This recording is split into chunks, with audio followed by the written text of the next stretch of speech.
choisi Jésus pour guider ma vie. Mon bien-aimé Jésus, il est à moi, je suis à lui. J'ai choisi Jésus pour guider ma vie.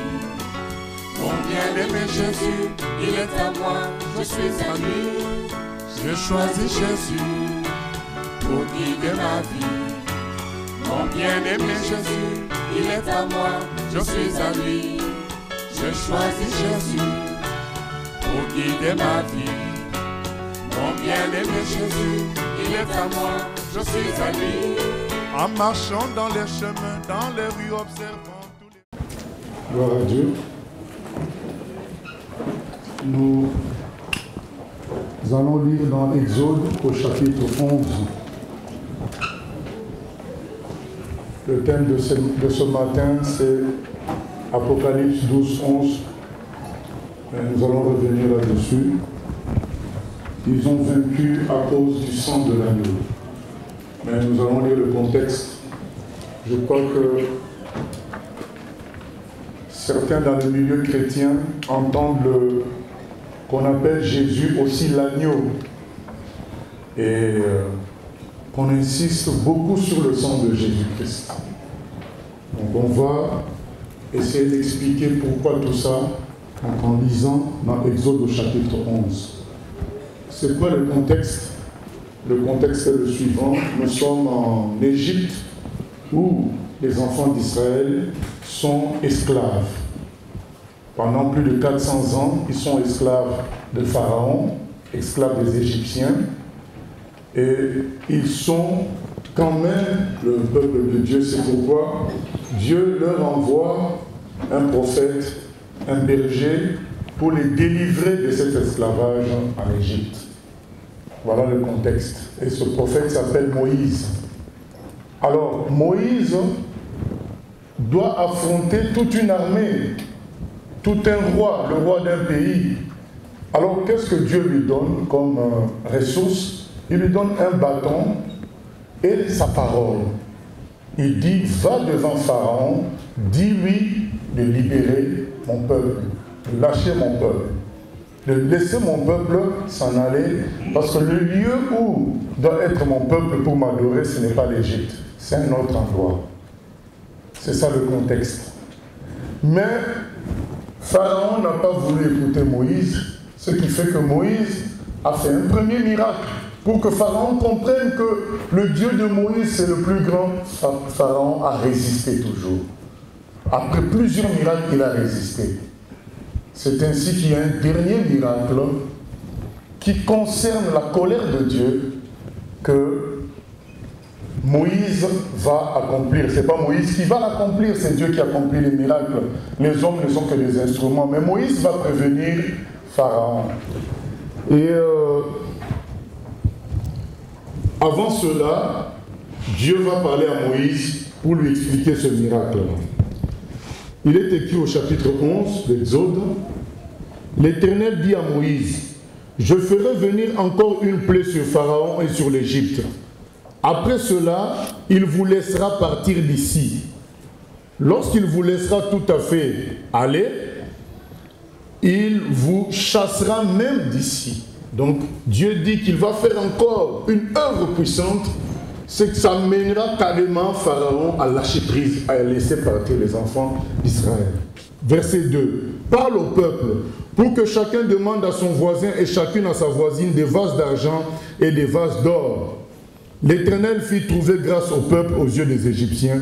Moïse lui-même était très considéré dans le pays d'Égypte, aux yeux des serviteurs de Pharaon et aux yeux du peuple. Moïse dit, ainsi parle l'Éternel vers le milieu de la nuit. Vers le milieu de la nuit, je passerai au travers de l'Égypte, et tous les premiers-nés mourront dans le pays d'Égypte. Depuis le premier-né de Pharaon assis sur son trône, jusqu'au premier-né de la servante qui est derrière la meule, et jusqu'à tous les premiers-nés des animaux.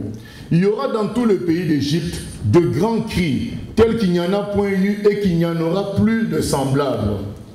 Mais parmi tous les enfants d'Israël, depuis les hommes jusqu'aux animaux, pas même un chien ne remuera sa langue, afin que vous sachiez quelle différence l'Éternel fait entre l'Égypte et Israël. Alors tous tes serviteurs que voici, descendront vers moi et se prosterneront devant moi en disant, sors, toi et tout le peuple qui s'attache à tes pas. Après cela, je sortirai. Moïse sortit de chez Pharaon dans une ardente colère. L'Éternel dit à Moïse, Pharaon ne vous écoutera point, afin que mes miracles se multiplient dans le pays d'Égypte. Moïse et Aaron firent tous ces miracles devant Pharaon, et l'Éternel endurcit le cœur de Pharaon, qui ne laissa point aller les enfants d'Israël hors de son pays. Donc, Moïse va vers Pharaon, il lui explique le miracle que Dieu va accomplir. Il dit, ça va être chaud cette fois. Ça va être chaud, et les premiers-nés des Égyptiens vont mourir. Mais Pharaon va s'entêter quand même. Et Dieu dit, mais je vais faire la différence entre ceux qui sont de moi, Israël, et ceux qui sont de l'Égypte. Et comment cette différence va être faite? Nous allons lire l'Exode 12. Exode 12. L'Éternel dit à Moïse et à Aaron dans le pays d'Égypte, ce mois-ci sera pour vous le premier des mois. Il sera pour vous le premier des mois de l'année. Parlez à toute l'assemblée d'Israël et dites, le 10e jour de ce mois, on prendra un agneau pour chaque famille, un agneau pour chaque maison. Si la maison est trop peu nombreuse, pour un agneau, on le prendra avec son plus proche voisin, selon le nombre de personnes. Vous compterez pour cet agneau d'après ce que chacun peut manger. Ce sera un agneau sans défaut, mâle, âgé d'1 an. Vous pourrez prendre un agneau ou un chevreau. On entend bien au verset 5, sans défaut, et mâle. Vous le garderez jusqu'au 14e jour de ce mois et toute l'assemblée d'Israël l'immolera entre les 2 soirs. On prendra de son sang et on en mettra sur les 2 poteaux et sur le linteau de la porte des maisons où on le mangera. Cette même nuit, on en mangera la chair rôtie au feu, on la mangera avec des pains sans levain et des herbes amères. Vous ne le mangerez point à demi cuit et bouilli dans l'eau, mais il sera rôti au feu, avec la tête, les jambes et l'intérieur. Qu'est-ce qui est dit dans la suite au verset 12? Cette nuit-là, je passerai dans le pays d'Égypte et je frapperai tous les premiers-nés du pays d'Égypte, depuis les hommes jusqu'aux animaux, et j'exercerai des jugements contre tous les dieux de l'Égypte. Je suis l'Éternel. Le sang vous servira de signe sur les maisons où vous serez. Je verrai le sang et je passerai par-dessus vous. Et il n'y aura point de plaie qui vous détruise quand je frapperai le pays d'Égypte. Nous continuons. Vous conserverez le souvenir de ce jour et vous le célébrerez par une fête à l'honneur de l'Éternel. Vous le célébrerez comme une loi perpétuelle pour vos descendants. Nous continuons au verset 21. Moïse appela tous les anciens d'Israël et leur dit, allez prendre du bétail pour vos familles et immoler la Pâque. Vous prendrez ensuite un bouquet d'hysope. Vous le tremperez dans le sang qui sera dans le bassin et vous toucherez le linteau et les 2 poteaux de la porte avec le sang qui sera dans le bassin. Nul de vous ne sortira de sa maison jusqu'au matin. Quand l'Éternel passera pour frapper l'Égypte et verra le sang sur le linteau et sur les 2 poteaux, l'Éternel passera par-dessus la porte et il ne permettra pas aux destructeurs d'entrer dans vos maisons pour frapper. Vous observerez cela comme une loi pour vous et pour vos enfants à perpétuité. Voilà ce que dit la parole de Dieu. Les enfants d'Israël devaient mettre le sang sur le linteau des portes. Au-dessus de la porte, on met du sang et sur les 2 poteaux de la porte. Ainsi, quand l'ange de la mort allait venir, il n'allait pas toucher les enfants d'Israël. Voilà l'ordre du Seigneur. C'est ça l'origine du fait qu'on appelle Jésus l'agneau. Nous sommes dans un contexte où Dieu, pour manifester sa colère, il va éliminer tous les premiers-nés. Mais le problème, c'est que les enfants d'Israël sont aussi des pécheurs comme les Égyptiens. Si Dieu doit éliminer le premier-né, il doit éliminer tous les premiers-nés. Alors, qu'est-ce qui permet qu'il n'élimine pas les premiers-nés, les enfants d'Israël? C'est le sang de l'agneau. Il fallait tuer un agneau par famille et mettre le sang sur le linteau des portes et sur les deux poteaux. C'est ça qui fait que, finalement, il ne peut pas éliminer les enfants d'Israël. Donc, qu'est-ce qui sauve les enfants d'Israël? Ce n'est pas juste qu'ils soient les enfants d'Israël.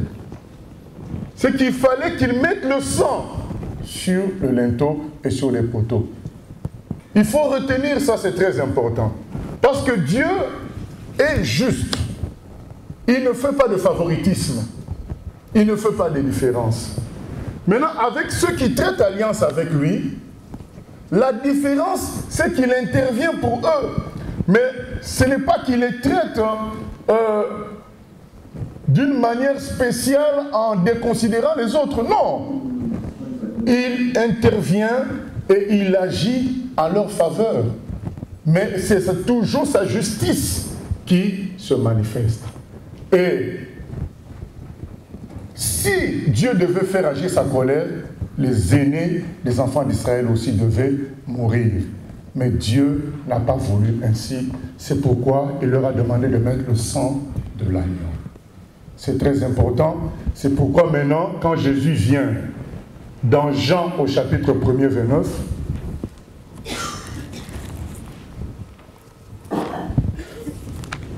Jean chapitre 1er, verset 29, Jean-Baptiste, qui était un juif, a reçu la révélation de qui était Jésus. Jean chapitre 1er, verset 29. Il est écrit ceci. Le lendemain, il vit Jésus venant à lui et il dit, « Voici l'agneau de Dieu qui ôte le péché du monde. » Voici l'agneau de Dieu qui enlève le péché du monde. Là, nous venons de lire que l'agneau qui devait être sacrifié dans Exode 12 devait ôter le péché des enfants d'Israël seulement, pour que l'ange de la mort ne frappe pas les premiers-nés. Mais là, Jean-Baptiste dit, cette fois-ci, c'est l'agneau qui enlève le péché du monde. Et le premier agneau, non seulement il n'enlevait pas vraiment, il couvrait les péchés, mais c'était les péchés des enfants d'Israël. C'est ce qui expliquait que leur premier-né ne soit pas touché. Mais cette fois, c'est l'agneau de Dieu qui enlève le péché du monde. Donc c'est ça qui va nous permettre de comprendre maintenant le verset Apocalypse 12. Apocalypse 12.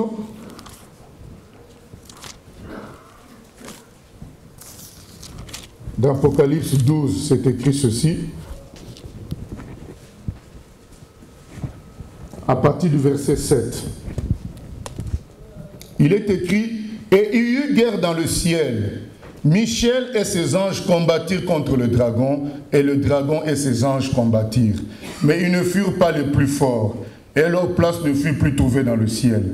Et il fut précipité le grand dragon, le serpent ancien, appelé le diable et Satan, celui qui séduit toute la terre. Il fut précipité sur la terre, et ses anges furent précipités avec lui. Et j'entendis dans le ciel une voix forte qui disait, « Maintenant le salut est arrivé, ainsi que la puissance, le règne de notre Dieu, et l'autorité de son Christ, car il a été précipité, l'accusateur de nos frères, celui qui les accusait devant notre Dieu jour et nuit.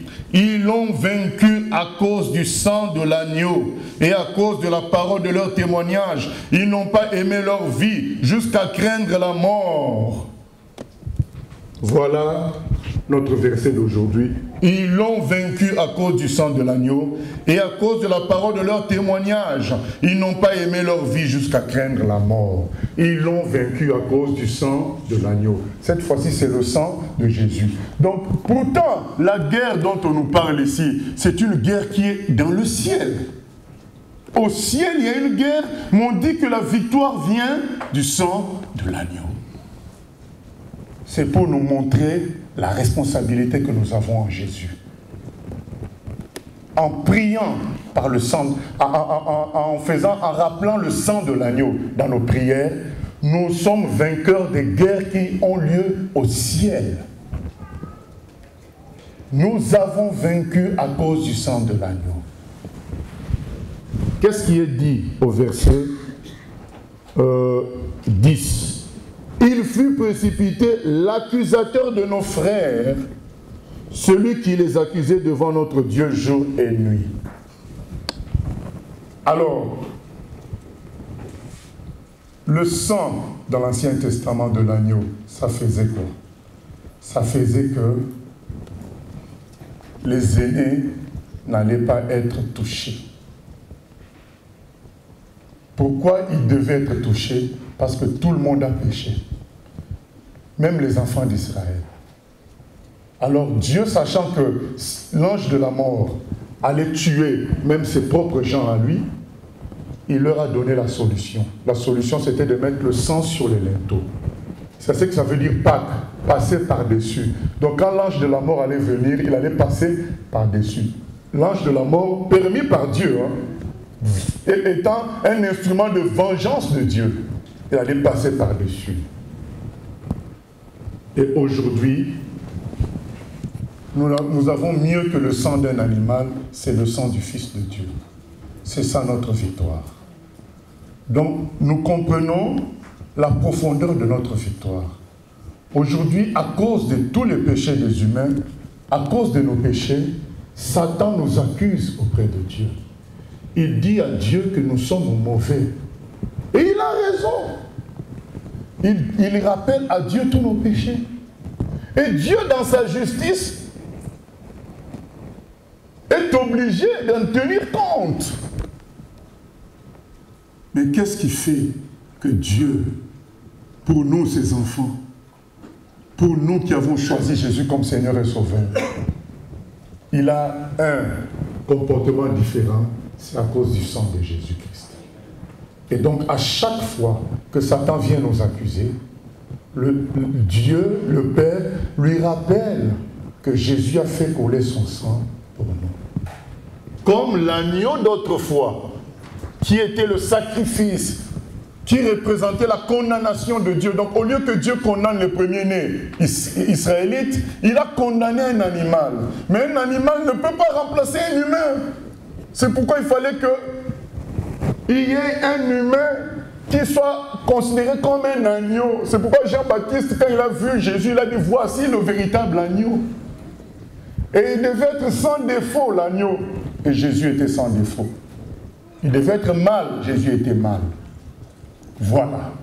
Et au verset 46, on dit qu'il ne fallait pas lui briser les os. Et Jésus, vous vous souvenez, quand on a voulu briser ses os, les soldats se sont arrêtés. Ils ont dit, mais il est déjà mort, on ne brise pas ses os. Donc Jésus remplit la fonction de l'agneau de l'Ancien Testament, mais pour le monde entier. Mais lui, il fait plus.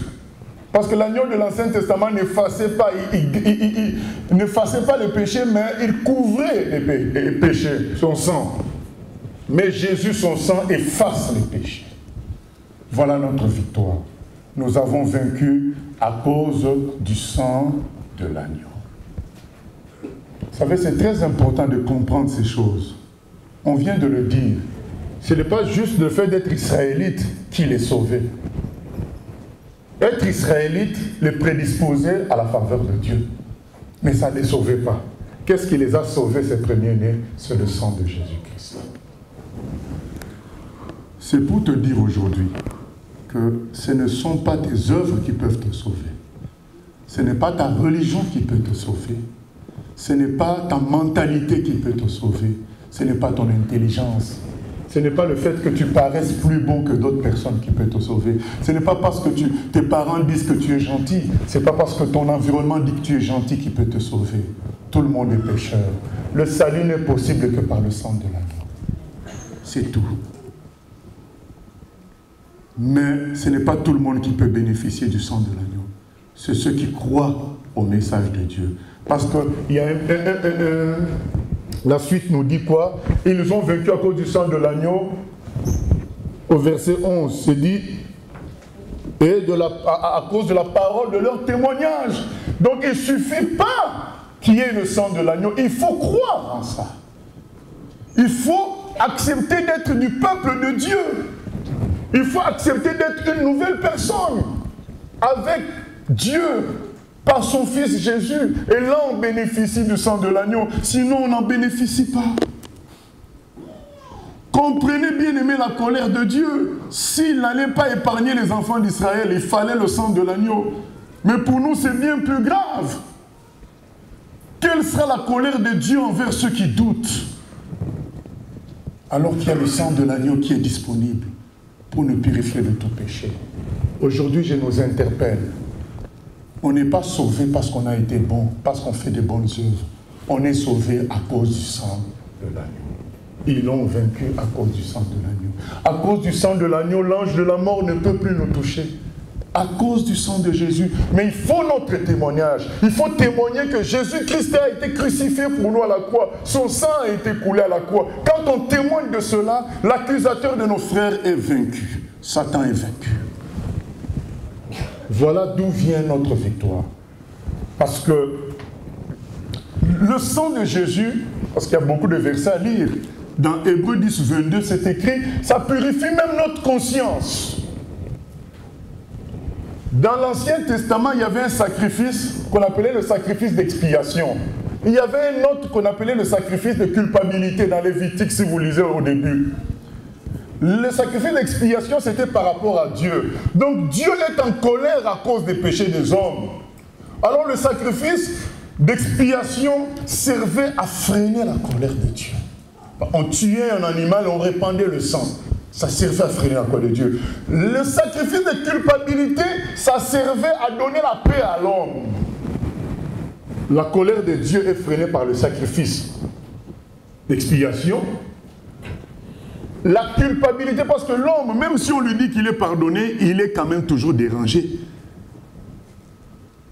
Et il fallait un sacrifice de culpabilité pour donner conscience à l'homme que tu es vraiment pardonné, c'est fini. Il fallait un autre sacrifice. Et Jésus réunit les deux. Sacrifice d'expiation et de culpabilité. Donc son sang purifie notre conscience de sorte que quand tu penses que quelqu'un a été condamné à ta place, tu n'as plus besoin de te condamner toi-même. Tu n'as plus besoin d'accepter les accusations du diable.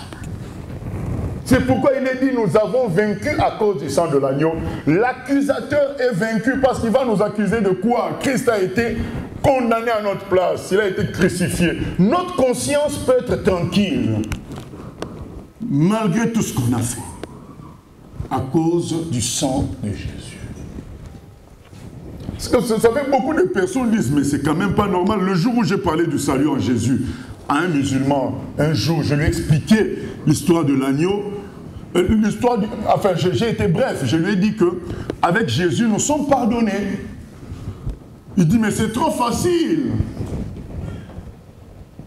Comment vous faites le mal après vous êtes pardonné comme ça? Il me dit, non.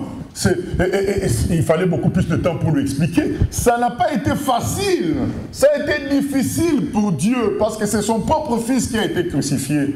Mais pour nous, nous recevons une grâce. C'est un don de Dieu par amour. Il a souffert, lui, Dieu, en laissant son fils être crucifié, couler son sang pour nous. Mais nous, pour nous, c'est une grâce.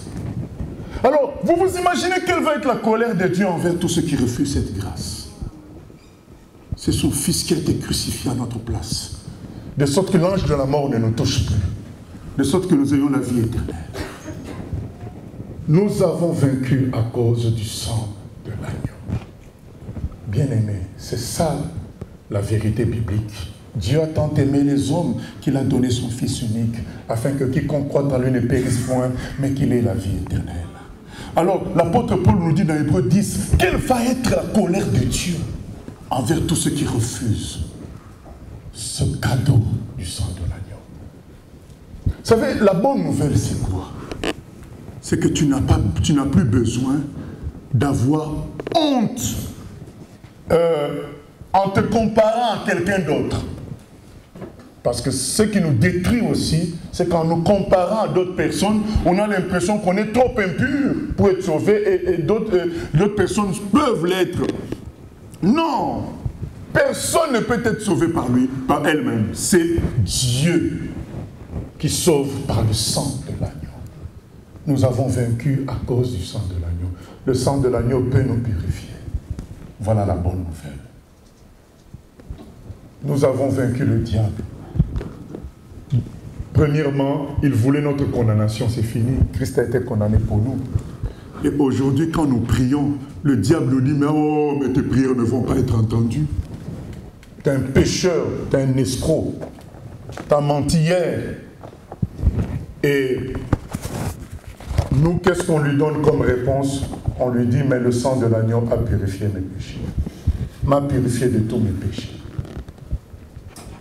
Et nos prières peuvent être entendues par le Seigneur notre Dieu. Ça, c'est extraordinaire. Nous avons vaincu à cause du sang de l'agneau. Beaucoup négligent cela. Ils veulent venir à Dieu par leur propre force, leur sagesse, leur intelligence. Non, nous devons venir à Dieu en lui présentant le sang de l'agneau.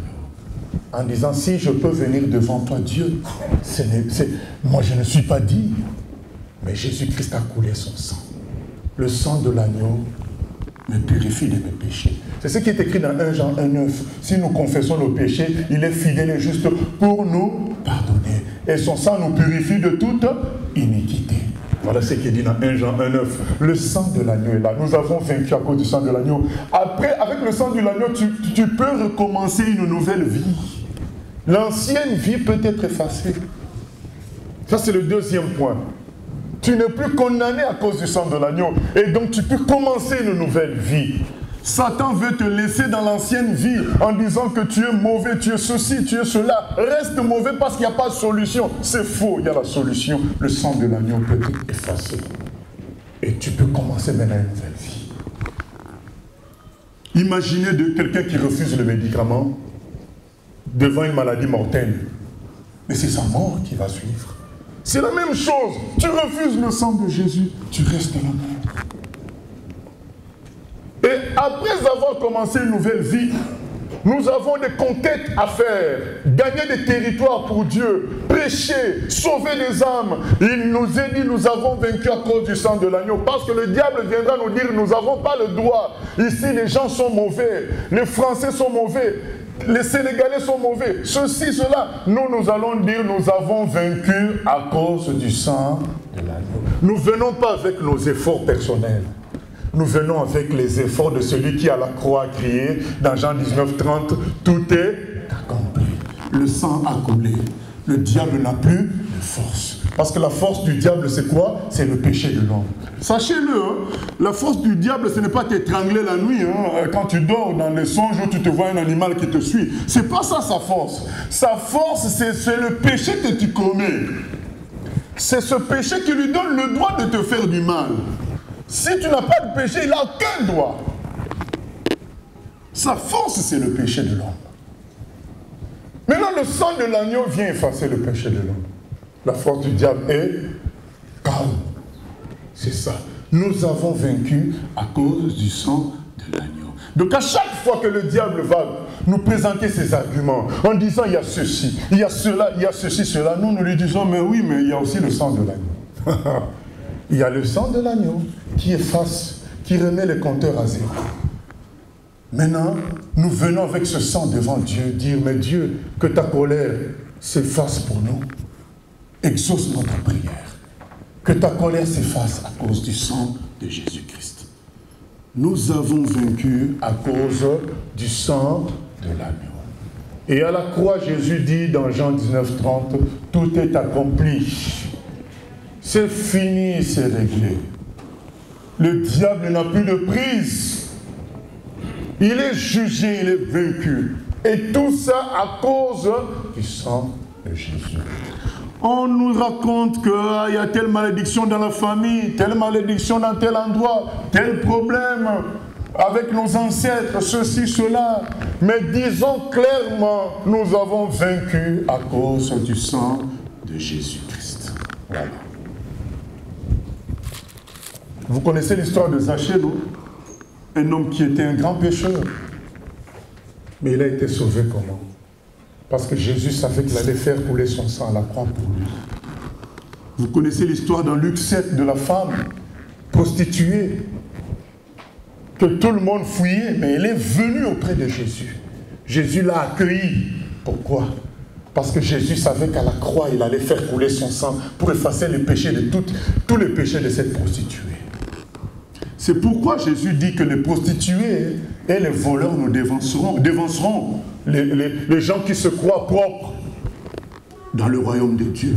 Parce qu'au moins eux, ils reconnaissent leurs péchés et ils viennent s'humilier auprès de Jésus pour effacer le péché par son sang. Mais les gens qui se considèrent bons, plus ou moins bons, ils ne se considèrent pas comme pécheurs et ils mourront dans leurs péchés. Nous avons vaincu à cause du sang de l'agneau. Donc toutes les accusations que le diable te répète au jour le jour, tu as eu telle pensée, tu as mal regardé un tel, tu as été jalouse, tu as été jaloux. Tout ce qui te répète, tu as une réponse, la même réponse à tout moment. C'est bien d'avoir une formule qui répond à tous les exercices. C'est « Nous avons vaincu à cause du sang de l'agneau ». Lui, il a beau changer les accusations. Il a dit « Mais tu t'es levé tard. Tu as fait ceci, tu as fait cela. » Nous avons vaincu à cause du sang de l'agneau. Je demande pardon à Dieu et le sang de Jésus-Christ me purifie. Et on arrive dans un endroit où on nous dit que c'est envoûté, c'est hanté. Qu'est-ce que nous faisons?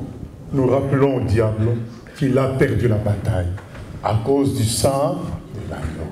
Il doit faire demi-tour. Demi-tour. Maintenant, nous ne disons pas aux gens d'utiliser le sang de Jésus comme un fétiche.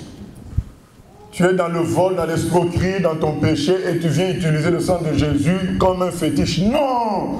C'est pourquoi nous avons fait l'historique.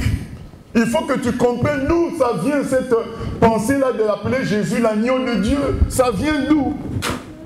D'où ça vient cette histoire du sang? Le sang symbolise la vie. Donc quand le sang de l'agneau a coulé, ça veut dire que la vie de l'agneau a été donnée à la place de la vie du pécheur. Maintenant, un animal ne pouvait pas remplacer un humain. C'était en attendant que vienne le véritable agneau, celui en qui il n'y a point de péché, un humain. Et c'est cet agneau-là qui a été crucifié à notre place, à la croix. C'est ainsi qu'il est clairement dit, nous avons vaincu à cause du sang de l'agneau. Voilà la parole de Dieu, bien-aimé. Alors aujourd'hui, qu'est-ce que tu décides? De rester dans le péché, de rester tel que tu es, ou de te laisser sauver par Jésus-Christ, l'agneau de Dieu? Qu'est-ce que tu décides? De continuer à croire que tu es bon? C'est une erreur totale. Parce que la Bible dit dans Romains 3, 23, tous ont péché et sont privés de la gloire de Dieu. Mais ils sont gratuitement justifiés par sa grâce. Qu'est-ce que tu décides? Vous savez, le salut n'appartient pas aux vieux, mais le salut appartient à l'agneau. C'est ce qui est écrit en Apocalypse 7, 10. Le salut vient de l'agneau. C'est lui qui a fait couler son sang pour toi. Et quel que soit ton âge aujourd'hui, tu as une décision à prendre. Est-ce que tu vas rester observateur ou tu vas te laisser sauver par le sang de Jésus-Christ? Il y a une décision à prendre. Vous avez entendu, l'animateur Benoît Duquesne est mort. Celui qui faisait complément d'enquête. Crise cardiaque. La veille, il était au studio en train de travailler. Et le lendemain, on le retrouve mort. Sans crier gare, il était en parfaite santé. Comme dirait un frère, il est mort en bonne santé. Voilà. Mais cela doit nous rappeler que la mort peut atteindre n'importe qui.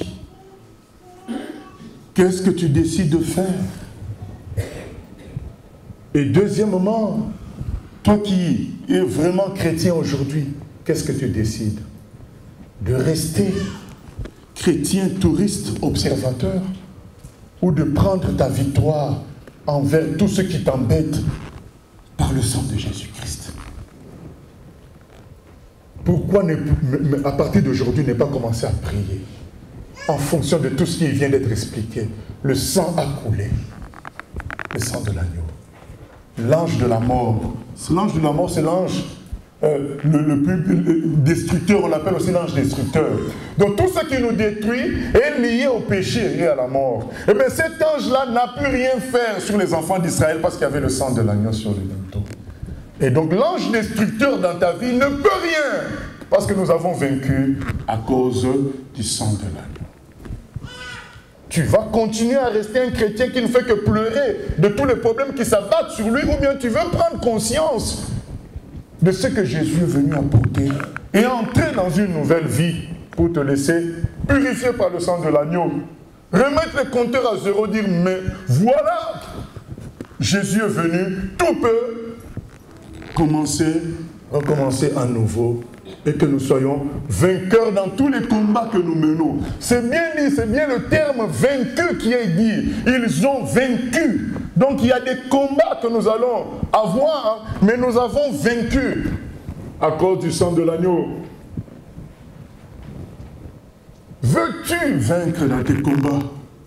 C'est à cause du sang de l'agneau. Il y a des gens qui cherchent avant de venir au Seigneur gagner dans leur propre combat. Il veut d'abord en finir avec ses problèmes, comme ça après il vient au Seigneur. Mais non, tu as fait l'inverse. Il faut venir au Seigneur, c'est le Seigneur qui va te purifier et te donner une nouvelle vie. Tu seras maintenant vainqueur de tes propres combats. C'est ce qu'il faut faire. Peut-être tu fais partie des gens à qui on a dit par le diable, tu as trop de péchés, tu es trop mauvais. Mais il est écrit le sang de Jésus, dans 1 Jean 1,9, il est écrit le sang de Jésus nous purifie de toute iniquité. C'est le sang qui efface totalement.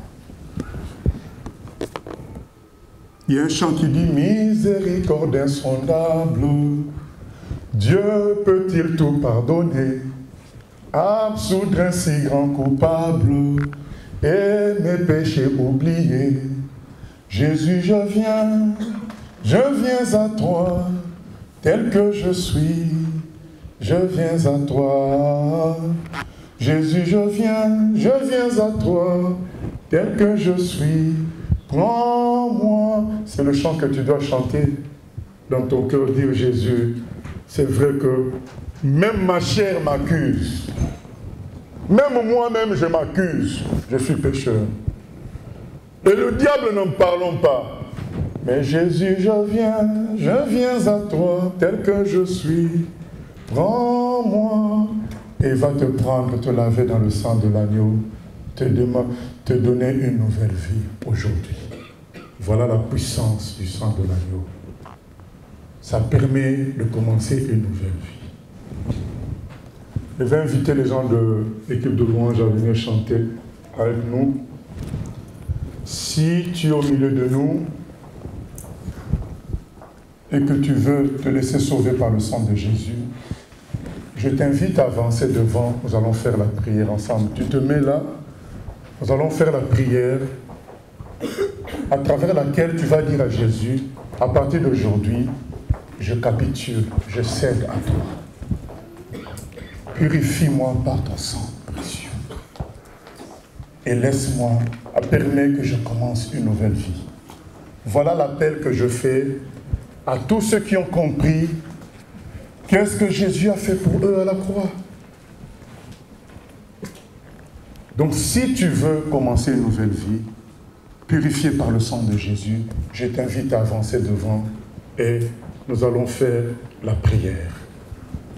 Une nouvelle vie va commencer pour toi à cause du sang de Jésus. Ce n'est pas à cause d'un humain, mais c'est à cause du sang de l'agneau.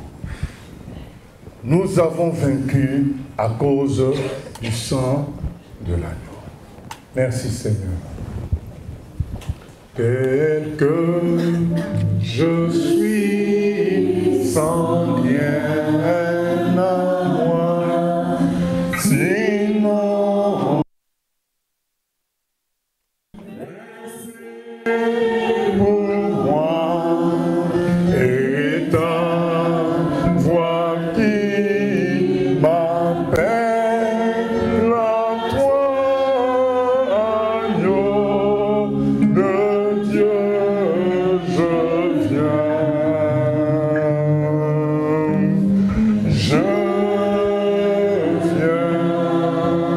je suis sans rien à moi.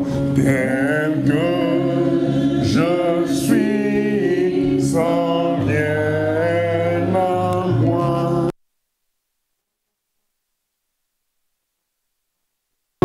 Viens pour moi et ta voix qui m'appelle à toi, agneau de Dieu, je viens. Je viens. Tel que je suis bien vacillant, en poids au dos, dans chaque instant, plutôt ne aucun trop de agneau de Dieu, je viens. Je viens. Vous allez dire comme moi, Seigneur Jésus. Vous allez dire comme moi, Seigneur Jésus. Aujourd'hui, je me confie en toi. Purifie-moi par ton sang et fais de moi une nouvelle création pour servir à ta gloire. Merci Jésus. Amen. Tel que je suis, ton grand amour, ton grand amour, à tout pardonner sans retour, je veux être à toi et ce jour, agneau de Dieu, je viens.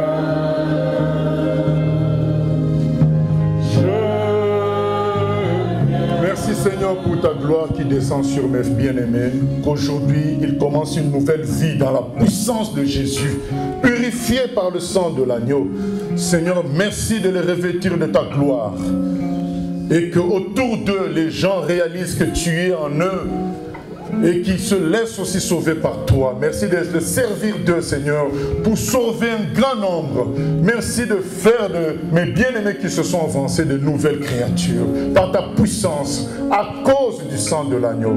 À toi la gloire, la louange, au siècle des siècles pour ta fidélité, au nom de Jésus. Amen. Voilà, que Dieu vous bénisse.